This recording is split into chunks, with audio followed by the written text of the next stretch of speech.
Even good old boys use bad language. This show is for ages 21 and up. Please listen responsibly.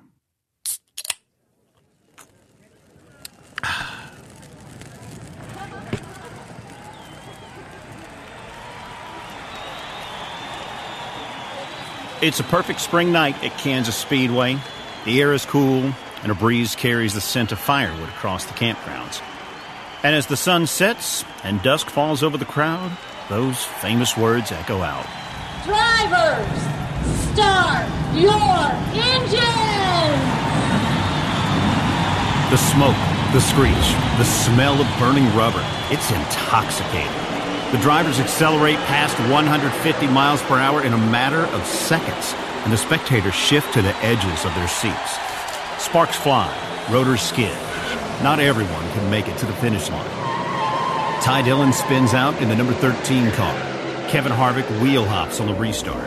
He loses his lead to Kyle Busch, but soon it's Kyle Larson who swings wide on the outside, overtaking Busch's number 18. Larson loses the lead to Martin Truex Jr., who's got some payback on his mind to Kansas Speedway, with Busch and Harvick in hot pursuit closing in.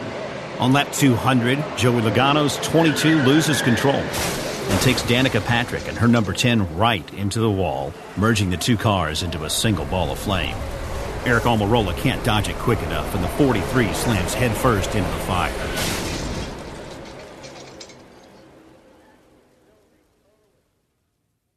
It's all a lot to handle if you don't know NASCAR. But for hardcore fans and drivers like Kevin Harvick, that's just a normal weekend.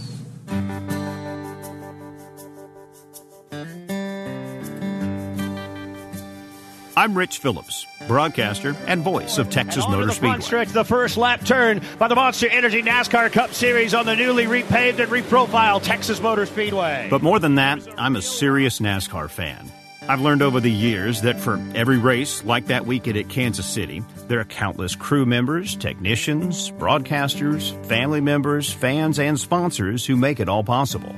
And they've all got stories to tell. From a driver's standpoint, I'm a part of the puzzle. We always are trying to figure out how to be better, how to one-up ourselves. You know, that's just kind of in our blood. Find something that you love and do it, and that's exactly what I did. She gave me written permission, but she thought it was just for one event. And I told her, no, Mom, it was for 100 years. And when you have a sponsor that wants to be a part of what you do, it's very refreshing to see the Busch brand get behind what we do and the things that we have done.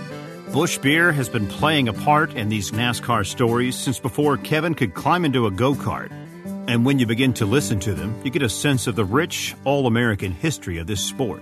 A history that's all too easy to forget as time speeds by. And I think that's something that we probably don't do as good as we should do in our sport, is telling the story of the older generation of drivers and making it relevant to today's fan base and understanding where things came from and how they got to the point today. So this week, we're following Kevin's orders and bringing you the beginnings of NASCAR, complete with law-defying gangsters, death-defying drivers, and the man who turned it all legit. This is Heritage Road, brought to you by Crisp Cold Busch. We're in the Xfinity Series garage area. We're right outside the tech bay. Done everything you can do at a racetrack, from selling tickets to flipping burgers to driving the pace car. To Daytona, they give you caution tape if you're a rookie and you drink for free. We're probably not going to win anything. Hell, let's just make the race and have fun and enjoy it. He's my brother, and it's just like we've grown up with each other. If you leave here hungry, it's your own fault. That's right. Hell yeah.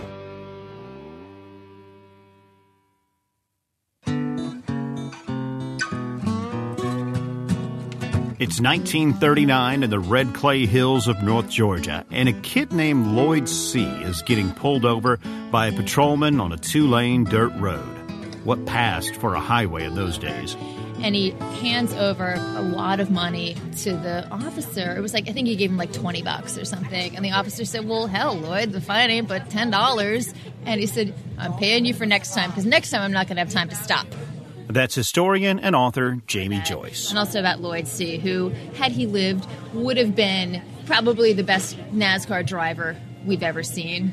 Junior Johnson, who was one of the first inductees into the NASCAR Hall of Fame, he has said that, were Lloyd C. to have survived, were he not to have been killed in a moonshine dispute, he would have been the greatest driver NASCAR ever saw. Junior and Jamie know what they're talking about. Lloyd made a name for himself back in the day, and not just with the cops. People said he drove so well he could climb a tree with a 39 Ford. He won his first race at Atlanta's Lakewood Speedway when he was only 18 years old, and by age 20, the Atlanta Journal-Constitution was calling him the hottest stock car racer in the land. Not that it was anything like what we watch today. Concrete and asphalt, they were still foreign concepts, and so were seatbelts. So on Labor Day 1941, Lloyd strapped on racing goggles and tied a rope around his waist. Strangely, the car was numbered 13 instead of his usual number 7. Might explain why his engine failed on the last lap. Still, he somehow sputtered across the finish line first. It seemed like nothing could stop him. But Lloyd had a dirty secret.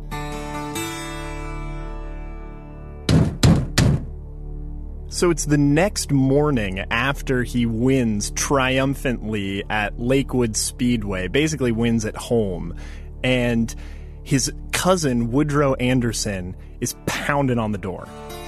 Heritage Road producer Josh Kumler. Woodrow was saying that they owed $120 to the grocery store for sugar, and they needed to figure out who owed the money. Now, Lloyd, Woodrow, and Lloyd's brother Garnett all worked together at a moonshine still, so they went through a lot of sugar. They were taking a drive to Aunt Monty's house because she was the one that was good with numbers. But before they get there, Woodrow pulls over the car, he gets out, opens the door for Lloyd, and tells Garnett, "Stay in the car."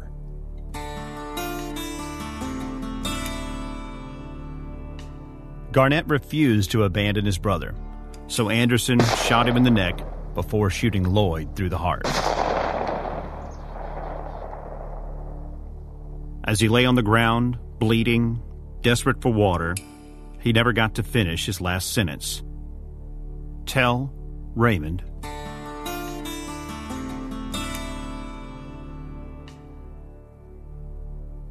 Raymond Parks, a close relative. Raymond funded Lloyd C's racing team and moonshine operation. He also happens to be a member of the NASCAR Hall of Fame class of 2017. I don't think you would have NASCAR were it not for moonshine. They're so intricately linked. In order to deliver this untaxed whiskey, you needed people to do it surreptitiously. It needed to be done quietly, but it needed to be done in fast cars too. So you needed to be able to outrun the revenuers. That's what these revenue agents were called. So they were the ones that were supposed to be collecting the tax on the liquor. And then after a while, it sort of developed into this sport, this hobby. Like, we're done working. Let's go race each other. And so people would race, clear out these cornfields and go race. And it's just sort of developed from there. Now, we here at Heritage Road want to make it clear that we do not condone illegal activity of any sort. But in the 1930s, the Southern economy still hadn't recovered from the Civil War, which meant the Great Depression hit them particularly hard. So these Southern boys distilled whiskey in their backyards, because otherwise they might not survive.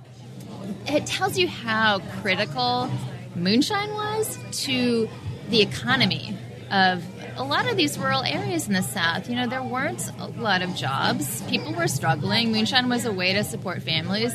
I think NASCAR and moonshine and family, these are all things, when I think of, they just go together. And Bill France really wanted to find a way to make this respectable, make it mainstream, organize it. Big Bill France. He's known today as the original commissioner of the sport, the iron-fisted ruler of a towering dynasty. But back then, he was just a struggling mechanic, set adrift by the Depression and trying to make a life for his growing family. That struggle led him to the sands of Daytona Beach, where those with enough cash and courage had been attempting land speed records since the turn of the century. So Bill tried to make ends meet with the winnings from races happening on Highway A1A. Only problem was, he didn't win much. At least not any big races. Came close a couple of times. And Bill France, I think he came in second in the last race Lloyd C drove in. But even if he couldn't quite cut it at the track, Big Bill did have a head for business. So he started promoting the races instead of driving in them. And he did that better than anyone. It's brilliant. And when he came up with the idea for NASCAR, racing was in total chaos after the war. You couldn't rely on any promoter for a guaranteed purse. You're out there running, the promoter takes off the money. That's NASCAR Hall of Fame historian and walking racing encyclopedia Buzz McKim describing the dark days before NASCAR was born. Bill France wanted to change all that. He knew what it was like to race hard and walk away empty-handed. It wasn't just the promoters who were keeping drivers from getting paid. Fans had a pretty easy time of sneaking onto the track, and they took advantage as often as they could. Big Bill's answer? Put fake signs warning, caution, rattlesnakes, everywhere, except near the ticket booth. But France wasn't just out to make a quick buck. He had a vision for stock car racing, the new national pastime. He knew they were sitting on something special. He was a visionary. He said that by the turn of the coming century, NASCAR would be bigger than the stick and ball sports. And everybody thought he was crazy, but he was right. He also knew that if his sport ever had a shot at widespread acceptance, he'd have to move it away from its checkered past. Here's historian Jamie Joyce again. Driving wasn't really seen as race car driving wasn't really seen as respectable, and you can see why, because of its moonshine connection. And a lot of people thought that these are criminals. Why are we going out and watching them race? So it has this sort of down and dirty reputation.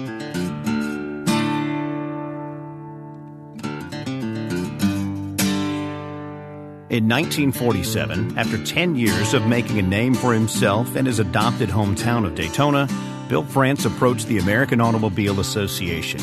Now, you may know them for their roadside assistance, but back then, AAA was sanctioning IndyCar racing. That was the biggest form of auto racing in the world at the time. Big Bill wanted their stamp of approval.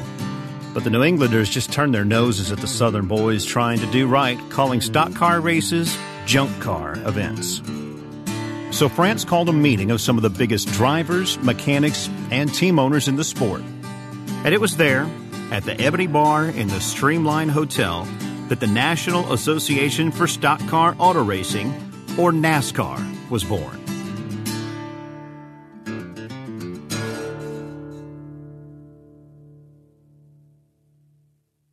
But creating a national phenomenon involved much more than coming up with an awesome acronym, although I gotta say, they really did nail it with that one. It meant getting people to start associating racing with fun and families instead of moonshine and murder, something Bill France had a particular knack for. The Frances have always been good about keeping a finger on the pulse of the nation. They made it entertainment, they made it circus. Just try to make things as much fun as you possibly can. Bill knew how to work those crowds into a frenzy. By 1959, he had constructed the Daytona International Speedway, a little dig at Indianapolis, which did not make the same global claim to fame. Its inaugural race came down to a photo finish, and France spent 3 whole days reviewing the photos before announcing a winner. By the time he did, it was front-page news. The man knew what he was doing. There were a lot of things that NASCAR did, that Bill France did, to broaden the appeal. Bringing women drivers into the sport was critical. To advertise that they were going to have female drivers at a race, that's a big draw. But these racing women proved themselves to be far more than just a novelty. They were serious gearheads and serious competitors. She crashed and had a serious injury that caused her to retire, but she seemed to have the skill that probably would have propelled her further up the ladder toward the top. That's historian Suzanne Wise, curator of the Stock Car History Collection at Appalachian State University, something that wouldn't exist without her work. She's talking about legendary driver Sarah Christian, who competed in the first race ever officially sanctioned by NASCAR. Charlotte Speedway in June 19th, 1949. She still has the highest finish in what is now a cup race of any woman. But she was far from the only woman racing, even in those early days. There was Ethel Flock Mobley, a member of the legendary Flock family of racers, and then there was Louise Smith, the queen of crashes. And she was kind of a rough, tough gal, you know. But she had no fear, and so she crashed a lot. It was so funny, too. She took her husband's brand new Ford to Daytona. She told her husband, Noah, who she pronounced Noe, that she was going to go down for a vacation, and she took their family car. And she went down there to spectate. But she put an extra racing engine in the back, and so she went down and raced. And she ended up flipping the darn thing and destroying it. And was not able to get back home again. She had to leave her car in Augusta, Georgia, and then take the bus home. And she comes to the house, and he says, "Where's my damn car?" See, all that thing was a piece of junk. It died out in the middle of Georgia, and I had to take a bus. And then he opened the paper, and there it says, Louise Smith crashes. So he shows her the paper. Well, what about this? It was unusual for a woman of her time to do that, and she being as independent as she was, she always did exactly what she wanted. And she wanted to race. It's who she was, even if it meant surviving the occasional wreck or fighting her way through gender discrimination. Despite not being allowed in the pits, she still had fun on the road. Sometimes a little too much fun. After a race in South Carolina, a whole bunch of the drivers, and she was a party girl. I think that's one of the reasons that she got along so well with most of her male competitors. They were relaxing, shall I say, in a restaurant in Summerville, South Carolina, and it got a little rowdy. And she went into the restroom to put on a clean blouse, and when she came out, it was just chaos. They were just tearing that place up. The police showed up, arrested everybody, took them to jail, and the only way they were able to get out was she had several diamond rings. She pawned the rings to get the bail money to get them out, and then they all caravanned on up the road to the next track. It's a good thing she was with them. Some of them might still be there. It was an amazing sacrifice for a woman without much to give. But in those early days, sharing wasn't just a kindness, it was a necessity. At that time, you did well to meet your expenses. If you won a race, you maybe won $150, and it probably cost that much to maintain your car. Louise, like a number of the drivers that drew crowds, got appearance money, and that's really what kept them more or less in the black. Bill France Sr. was one of the people who got her into racing as a promotional thing because, again, a woman put standees in the seats, and he actually helped her to book races up and down the East Coast, particularly in the Northeast, and to get her appearance money. And she would go not only to race, but to promote it. She might do a radio interview for him. She might nail up placards to post, whatever it took. So he was very cognizant of the fact that she was an attribute to the early racing scene, and I think he helped her and she helped him. Louise played a big part in broadening the audience for stock car racing, and you might recognize her from her latest role. She and Junior Johnson both feature as characters in the new Cars 3 movie. However, Big Bill didn't just want women in the cars, he wanted them in the stands. And he had some creative ideas about how to make that happen. Our friend Buzz showed us an interesting example at the NASCAR Hall of Fame. He went ahead and staged a race in Richmond, Virginia in 1946. And the deal is you go to the racetrack, you want a race program, you pay your quarter, and then on the race program would be a lucky number. Each one would be stamped with a different number. Then they would pull the number, and to show you how sharp Bill France was, check this out. This number may entitle you to a pair of nylons. Oh, the cat was always thinking. Always. But his best thought went beyond a simple gimmick. It was the key decision that made NASCAR a sport for everyone. Show people the same cars on the track that they had in their garage. Keep it strictly stock. Well, you see, that was the key to NASCAR. Bill France founded what they call the Strictly Stock Series in 1949, and he used current model cars. Nobody else was doing that. Everybody had the old pre-war modifieds. The Indy cars were single-seater, custom-built cars. Nobody could really relate to them. But when you had a car on the track, just like the one that you drove every day, you could relate directly to that car. And then you were an automatic fan. And deep down inside, you thought you could really drive that race car. There was just one problem. None of the former moonshiners driving souped-up V8 engines could pass Big Bill's notoriously rigorous inspections. Their modified Fords were more steroid than stock. But these good old boys were used to overcoming adversity with hard work and a little luck. So they did everything they could to get behind the wheel of a stock car that could meet Big Bill's new requirements. You remember that inaugural NASCAR race at Charlotte Motor Speedway? The one Sarah Christian drove in 1949? That iconic moment in the history of the sport? Half of them weren't even driving their own cars.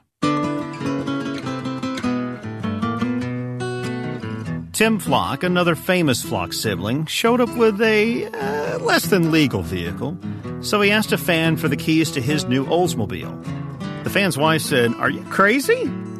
But the next day, the man showed up without his wife, and he handed Tim the keys.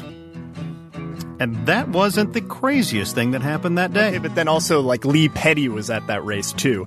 Hey, guys, it's me, Josh, again. This is just so cool to me. Lee found out that he was going to need one of these strictly stock cars. And so he borrows his neighbor's sedan, and he packs up his entire family into it, and they drive to Charlotte for the big race. And he's got a real strong start. He takes a terrible crash, flips the car, lands upside down, but miraculously emerges, with a cut on his hand. And the crowd is so glad that he's completely all right, but he is just distraught because he's got to figure out how to tell this guy that he wrecked his car. And he's got to hitchhike home with both of his sons. But it didn't seem to have much of an effect on Richard. Not to mention 2 more generations of racing Petties.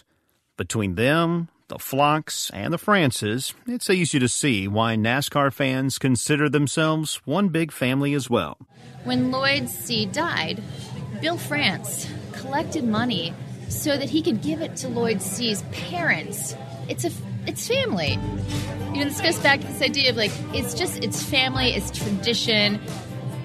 Even though they were rivals on the track, Bill understood that family, whether tied by blood or a love of racing, came before standings. That's why Bill passed down his responsibilities and his values to his son and his son when the time came. The France family still plays a big part in the sport to this day. Sadly, Bill France Sr. passed in 1992, but his vision for strictly stock racing has only gotten stricter over the years. NASCAR standards are constantly heightened. Just like back in the day, rule-bending drivers and crew chiefs go through nail-biting inspections to qualify, and it makes for tighter, safer competition. That Kansas crash from the beginning of the show? Everyone made it out okay, though it cost Almirola a few weeks off the track, and the race ended up being decided by a second. But sometimes you want to go past the checkered flag and find out why a race played out the way it did. Sometimes you want to get your hands dirty and see why each car performed so well or so poorly. So if you like the smell of motor oil, you don't mind some grit under your nails, we've got something just for you. Buzz showed me these giant wooden templates Big Bill used for his inspections. Then I visited a garage at Richmond to see what it takes to make these strictly stock grade today. Let's go under the hood. Yeah, so now we have the inspection. We haven't gotten to the laser aspect of it yet, but this is the template grid. And, it started out with just wooden templates like that. And you're very crude. So, yeah. Oh, yeah, you'd hurt your back hauling that thing around, that's for sure. Yeah, so we're in the Xfinity Series garage area. We're right outside the tech bay where they're testing the cars and checking to make sure everybody has their car in the right specs for qualifying today. So before qualifying for the Xfinity Series this afternoon, everybody has to pass tech. And right now we see the 48 car Brennan Poole, and they're dropping what they call the template down on top. Every car has to fit within certain parameters of this giant claw-like structure they drop on top, so they make sure everything, the fenders, the hood, the trunk, the deck lid are all built to the proper specifications so that they all have the same aerodynamics. If they don't pass inspection, it's going to take them a little more time, and then they're going to have to go back around, get in line again, and go through the tech bay again. So these guys all look kind of stressed. Is this like a very stressful thing for them to come through here? Yeah. Yes. For certain crew chiefs, probably more stressful than others because there's some crew chiefs that really push the limits and really push the edge on things, and they're wondering whether or not they're going to make it through tech, because if it doesn't pass inspection, they're responsible for fixing it to make it pass inspection. And more guys and teams are pushing it to the limit where you won't see a lot of cars pass inspection the first time, and they go through 2, 3, 4 times before they're able to pass inspection and go to qualifying. There's some places I've been to, Kansas, their tech bay is right out in the open where fans can stand on the other side of a fence and watch them go through tech. I think it's cool. Some people think that sounds like race dork, but I think it's cool to watch that. If that sounds like race dork to you, that's probably because it is. But I love this stuff, and I love getting other people into it.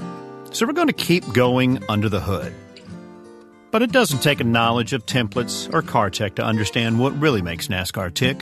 You know, the way that people help each other is not like any other sport. There isn't any sport in the world that does it any better than we do it in the NASCAR garage.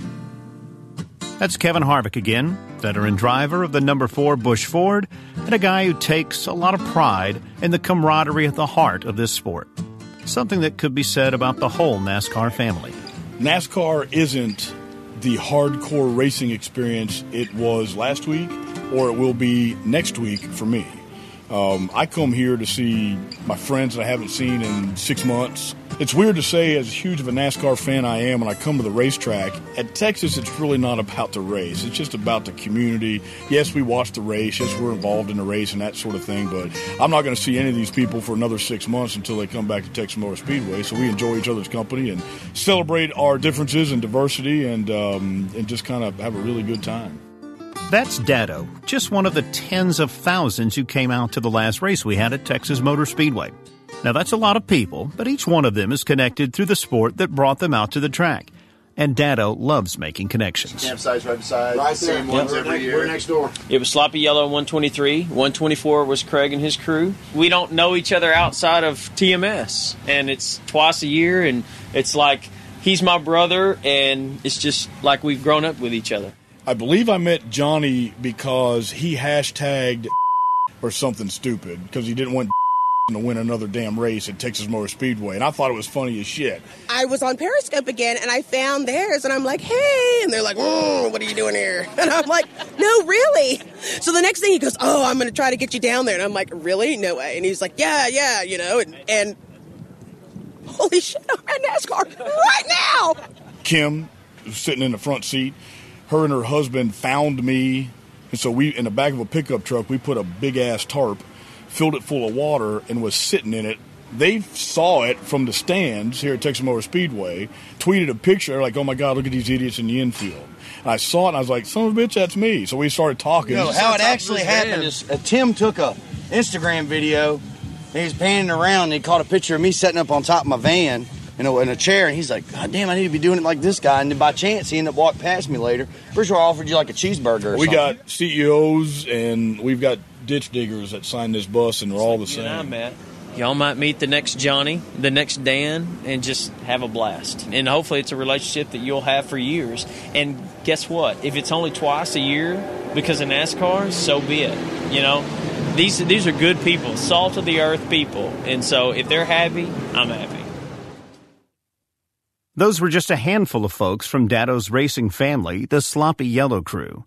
They may only meet up twice a year at Texas, but they keep in touch year-round through social media, a concept I don't even think a visionary like Bill France could have imagined. But Big Bill had one thing right from the beginning: make it fun and make it about family. There's a big sense of community out here. Nobody wants to, they come out here to get away from the 9 to 5. Monday, I got to go back to work, and I got to figure out how to pay for this stupid $600 school bus that we probably will break something on it as we, through the weekend, have to go, how the hell am I going to do this? We're going to go back to work. You know, we come out here to get away from all that stuff. Because all you really need to get away from the daily grind is a good race, some good friends, and a crisp, cold Busch. Hey, Josh, can I get another one of these? Sorry, man. You gotta wait until next episode. Really? And what are we doing then? The science of speed. I don't know, man. That sounds... Your head is going to come off your neck and exit the car through the right side window. Whoa. What? Next time, Rich. Next time. Well, Mama, she working in the kitchen, but the pantry done run dry. Heritage Road is brought to you by Crisp, Cold Busch. If you like what you heard, you can listen to all of the other episodes on the feed of Heritage Road. If you're listening on a smartphone, swipe or tap over the key art of the podcast you're listening to right now, and you'll see a link in the episode notes.